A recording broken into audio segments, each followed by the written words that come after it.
একটা অন্ধকার ঘরের চেয়ারে বসে এক নাগারে চোখের জল ফেলছে স্নেহা। তার বুকের মাঝে একটা ছবি যেটা সে ঝাপটে জড়িয়ে ধরে আছে। স্নেহা, কেন করলে সেদিন এমন? সেদিন তুমি ওই মেয়েটার সাথে এক রুমে কি করে? তুমি তো আমাকে ভালোবাসতে, তাই না অর্ণব? নাকি আমার জন্য তোমার ভালোবাসা ফুরিয়ে গেছিল কোনটা? বাইরে থেকে মেয়ের এই কান্না করার দৃশ্য দেখে চোখে জল চলে আসে প্রতিমা দেবীর। প্রতিমা দেবীর অবস্থাটা বুঝে সুজয় বাবু ওনার কাঁধে হাত রেখে আশ্বাস দেন। সুজয় বাবু, কেঁদো না প্রতিমা, আমার মনে হয় আমাদের মেয়ের কোথাও একটা বুঝতে ভুল হচ্ছে। অর্ণব এমন ছেলে নয়, কোথাও না কোথাও একটা ভুল হচ্ছে। প্রতিমা দেবী, আমারও তাই মনে হয়। কিন্তু মেয়েটা যে একেবারে ভেঙে পড়েছে গো, এমন ভাবে ওকে দেখতে যে খুব কষ্ট হচ্ছে আমার। সুজয় বাবু, সব ঠিক হয়ে যাবে, আশা হারিয়ে ফেলো না প্রতিমা। ঈশ্বর আছেন, উনি সব ঠিক করে দেবেন। চলো ঘরে চলো। অন্যদিকে একটা আলো আধারী ঘরের মধ্যে উবুর হয়ে শুয়ে আছে অর্ণব, তার চোখেও জল। অর্ণব, কেন চলে গেলে তুমি? কি করেছি সেটাও তো বললে না। কি এমন ভুল ছিল আমার যে তুমি এত বড় সিদ্ধান্ত নিয়ে নিলে? কিছু মনেও তো পড়ছে না আমার। অপর্ণা দেবী, অর্ণব এর মা, উনি ছেলের ঘরে এসে ছেলের মাথার কাছে বসে ওর মাথায় হাত বুলিয়ে দেন। অপর্ণা দেবী, উঠে বস তো বাবু, কান্না বন্ধ কর, আগে আমার প্রশ্নের উত্তর দে। ওনার কথায় অর্ণব উঠে বসে নিজের চোখ মুছে নেয়। বলো, কি বলবো? অপর্ণা দেবী, যে দিন সব কিছু স্নেহা তোর সাথে শেষ করে, তার আগের দিন তো তোদের অফিস পার্টি ছিল, তাই না? অর্ণব, ঘুম ছিল তো। অপর্ণা দেবী, আর ওই দিন মানে অফিস পার্টির দিনে কিন্তু তুই অনেক ড্রিঙ্ক করেছিলিস। এমনকি তোদের অফিসেরই কেউ তোকে দিয়ে গেছিল। মানে বুঝতে পারছিস নিজের হুঁশেই ছিলিস না তুই। অর্ণব মাথা নিচু করে নেয়, ও সচরাচর ড্রিঙ্ক করে না। বলতে গেলে করেই না ড্রিঙ্ক, ওই 7 মাসে 6 মাসে এক আধবার, তাও বেশি না। আসলে মা, তুমি তো জানো আমি এত ড্রিঙ্ক করি না, কিন্তু ওই দিন একটা অদ্ভুত ক্লায়েন্টের জন্য মাথা পুরো গরম হয়ে গেছিল। মাথা ঠান্ডা করতে হাতের কাছে যা পেয়েছি সেটাই খেয়েছি, অত খেয়াল করিনি। অপর্ণা দেবী, উদ্ধার করেছো একেবারে, মায়ের সামনে বলতে লজ্জাও লাগে না? সে যাই হোক, তুই ড্রিঙ্ক করার পরে আর কিছু হয়েছিল? অর্ণব, উফ মা, আমার কিছুই মনে পড়ছে না। অপর্ণা দেবী, তা মনে পড়বে কেন? কি জানি বেঘরে কি করেছিস, আর মেয়েটা সেই দেখেই তোর সাথে ব্রেকআপ করেছে। যাই হোক, যেই কাণ্ডই করে থাকিস না কেন, কাল অফিসে গিয়ে আগে সিসিটিভি ফুটেজ চেক করবি, তাহলেই হয়তো পেয়ে যাবি কারণটা। এতক্ষণে অর্ণবের মুখে এক চিলতে হাসি ফোটে। এটা তো সে ভেবেই দেখেনি। থ্যাংক ইউ মা, সত্যি এটা আমার মাথাতেই আসেনি এতক্ষণ। অপর্ণা দেবী, ছাগল তো তাই। এই বলেই উনি আর থাকেন না, উঠে নিজের ঘরে চলে যান। পরের দিন সকালে যখন অফিসে ঢোকে তখন অনেকটাই লেট হয়ে গেছিল অর্ণবের।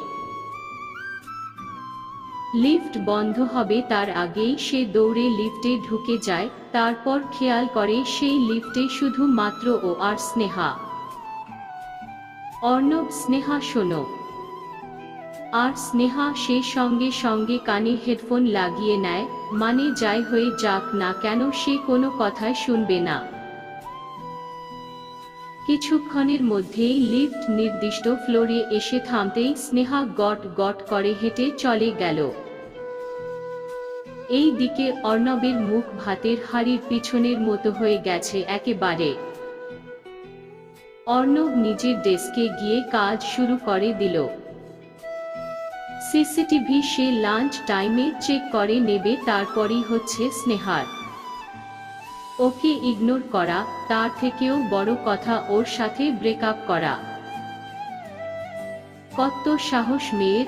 আর এইটুকুর মধ্যেই সে স্নেহার মুখ দেখে বুঝে গেছে স্নেহাও ওর মতো ভালো নেই এই বিচ্ছেদে।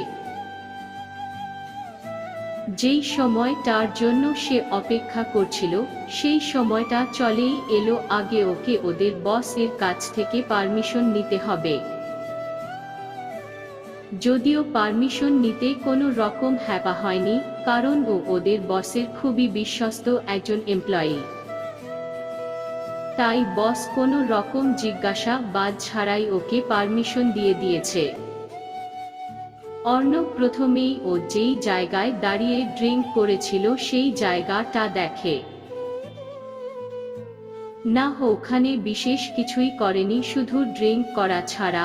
আর তাছাড়া ওই জায়গার আশেপাশেও স্নেহা নেই। অর্ণবের যত দূর মনে পড়ছে ওই সময় স্নেহা ওদেরই একটা মহিলা কলিগ এর সাথে অন্য জায়গায় কথা বলছিল। সে যাই হোক, অর্ণব আবারও মনিটর এর স্ক্রিনে মনোযোগ দিল। কয়েকটা ফুটেজ দেখার পর ও দেখল ও নেশার ঘরে টলতে টলতে একটা মেয়ের গায়ের উপরে পড়ে যায়। মেয়েটার মুখটা দেখেই বোঝা যাচ্ছে সে বেশ বিরক্ত এই কাণ্ডে। মেয়েটা ওদের অফিসেরই। দেখল মেয়েটা বিরক্তি নিয়েই ওকে সাবধানে ধরে ধরে ওদের অফিসেরই একটা রুমে নিয়ে গেল। ওদের ঢুকে যাওয়ার পরেই স্নেহা যায় একই রুমে, কিন্তু সঙ্গে সঙ্গেই তাকে কাঁদতে কাঁদতে বেরিয়ে যেতে দেখে। আর তার কিছুক্ষণের মধ্যেই সেই মেয়েটিও বেরিয়ে যায় ওখান থেকে। অর্ণব, তার মানে এখানেই কিছু ভুল বোঝাবুঝি হয়েছে। ওহ গড হেল্প মি! কি করে এখন আমি স্নেহাকে বোঝাবো? না, আগে আমাকে এই মেয়েটার কাছে যেতে হবে। সঙ্গে সঙ্গে বেরিয়ে পড়ে অর্ণব। মেয়েটির খোঁজে মেয়েটা তার ডেস্কেই ছিল। অর্ণব ওর কাছে গিয়ে কোনো রকম ভনিতা না করেই জিজ্ঞাসা করে, আচ্ছা, পার্টির দিন আমি যখন বেহুশ হয়ে গিয়েছিলাম তখন তো তুমি আমাকে ওই রুমে নিয়ে গেছিলে। তার জন্য অনেক ধন্যবাদ তোমাকে, কিন্তু সেদিন কি ওই অবস্থায় আমি তোমার সাথে কোনো রকমের মিসবিহেভ করেছিলাম? মেয়েটা স্বাভাবিকভাবেই হঠাৎ এসে ওকে এইভাবে এতগুলো কথা বলাই থতমত খেয়ে গেছিল। তারপর পুরোটা বুঝতেই বলে ওঠে, না না, কোনো রকম মিসবিহেভ করেননি আপনি। অর্ণব, ওই দিন ওইভাবে আপনাকে বিরক্ত করার জন্য আমি সত্যিই খুব লজ্জিত। এবার আরও একটা উপকার করলে আমি আপনার কাছে কৃতজ্ঞ থাকব। মেয়েটি, আরে না না, এমন ভাবে বলবেন না, বলুন কি উপকার করতে পারি আপনার? অর্ণব, আসলে আমার যত সম্ভব মনে হয় সেদিন আপনি যখন আমাকে ওই রুমে নিয়ে গেছিলেন তখন আপনাকে আর আমাকে একসাথে দেখে আমার প্রেমিকা ভুল বুঝেছে। আর তারপরের দিনই সে আমার সাথে ব্রেকআপ করে নেয়। আমরা দুজনেই ভালো নেই একে অপরকে ছেড়ে। আপনি যদি ওকে বলতেন সত্যিটা তাহলে খুবই উপকৃত হতাম। আসলে ও আমার কথা শুনছেই না। মেয়েটি, আচ্ছা আচ্ছা ঠিক আছে, চলুন আমি ওনাকে পুরো ব্যাপারটা খুলে বলছি। অর্ণব আর মেয়েটি স্নেহার ডেস্কে যায়। স্নেহা কাজ করছিল খাওয়া বাদ দিয়ে। হঠাৎ ওদেরকে আবারও একসাথে দেখে ওর চোখে জল চলে আসে। ও মুখ ঘুরিয়ে নিতে চাইলে মেয়েটি ওকে বলে, মেয়েটি, দাঁড়াও স্নেহা, মুখ ফিরিয়ে নিও না। উনি আমার কাছে এসে বললেন তোমাদের বিচ্ছেদ হয়েছে, কিন্তু তুমি সেদিন ঠিক কি দেখেছিলে একটু বলবে? স্নেহা সোজা সাপটা বলে, ও বিছানায় শুয়েছিল আর তুমি ওর মাথার পিছনে হাত দিয়ে পুরো ওর মুখোমুখি ছিলে। প্লিজ বলো না যে আমি ভুল দেখেছি, এতটা ভুলও আমি দেখিনি।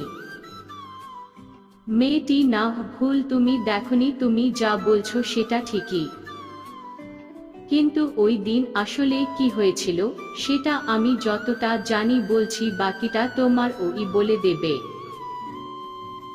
মেয়েটা পুরোটা বলে থামতেই স্নেহার চোখ দিয়ে জল গড়িয়ে পড়ে, ও তাহলে ভুল বুঝেছে। তারপরই অর্ণব বাকিটা ক্লিয়ার করতেই স্নেহা সঙ্গে সঙ্গে অর্ণবের কাছে গিয়ে ওর বুকে কয়েক ঘা কিল মেরে ওকে ঝাপটে জড়িয়ে ধরে। স্নেহা কাঁদতে কাঁদতে বলে, তুমি আগে কেন বলনি এই কথাগুলো? অর্ণব, আমি তো বুঝতেই পারিনি আসল ব্যাপারটা। তারপর কালকে মা বলল যে সিসিটিভি ফুটেজ চেক করতে, তারপরই তো বুঝলাম। স্নেহা, আর কখনো তোমাকে ভুল বুঝবো না। যদি কিছু ভুল মনে হয় আগেই তোমার কাছ থেকে সবটা জেনে নেব। অর্ণব, সেটা পরের কথা, তোমাকে যে আমি হারাতে হারাতে আবারও ফিরে পেয়েছি, এই অনেক আমার জন্য। আর আমি নিজেও এমন কাজ কখনো করব না যাতে তুমি ভুল বোঝো। যাই হোক ম্যাডাম, এটা অফিস, ছাড়ো আমাকে, লোকে দেখলে কি বলবে। সমাপ্ত।